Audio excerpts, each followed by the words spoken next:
इस समय दुनिया में बहुत सी असामान्य घटनाएं हो रही है, जैसे कि रूस यूक्रेन का युद्ध हो, या ईरान का अमेरिका के ठिकानों पर मिसाइल हमला हो, या फिर भारत के ब्रह्मोस मिसाइलों का गलती से पाकिस्तान में गिरना हो। यह सारी घटनाएं केवल एक संयोग है या किसी बड़े युद्ध का संकेत, यह तो पता नहीं, लेकिन इतना तो तय है कि इस युद्ध में यूक्रेन तो बर्बाद हो चुका है। और इतनी बर्बादी होने के बाद अगर जेलेंस्की रूस से समझौता करते हैं तो यह राजनीति के नाम पर यूक्रेन की जनता से बहुत बड़ी बेईमानी होगी, क्योंकि जो समझौता बर्बादी होने के बाद होगा, अगर वही समझौता या कूटनीति बर्बादी से पहले की गई होती तो आज यूक्रेन सही सलामत होता। वही सवाल यह भी है कि अगर समझौता हो गया तो यूक्रेन की जनता को क्या मिलेगा, क्योंकि ना तो यूक्रेन में कोई ऑफिस बचा है, ना ही कोई कंपनी बची है, ना कल कारखाने बचे हैं, ना फैक्ट्रियां बची हैं। वहीं यूक्रेन की बैंकों ने यूक्रेन की जनता को कल कारखाने, घर बार, खेती बाड़ी या गाड़ी मोटर व्यापार के नाम पर जो भी लोन बांटे थे,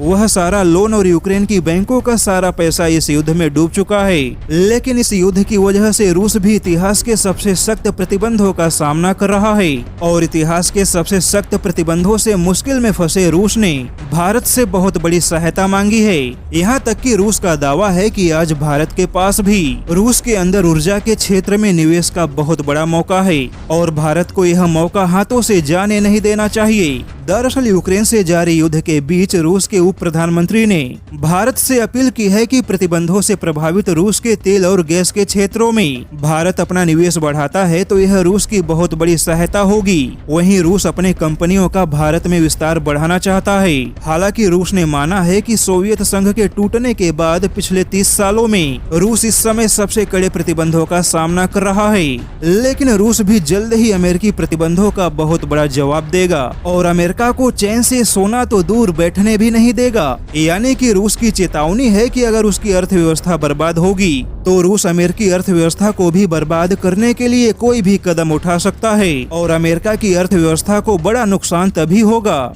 जब रूस और अमेरिका युद्ध में सीधे आमने सामने होंगे। हालांकि रूस आगे क्या करेगा यह तो पता नहीं, लेकिन फिलहाल इस समय रूस अपने डीजल पेट्रोल के अलावा कई क्षेत्रों में भारत की सहायता मांग रहा है।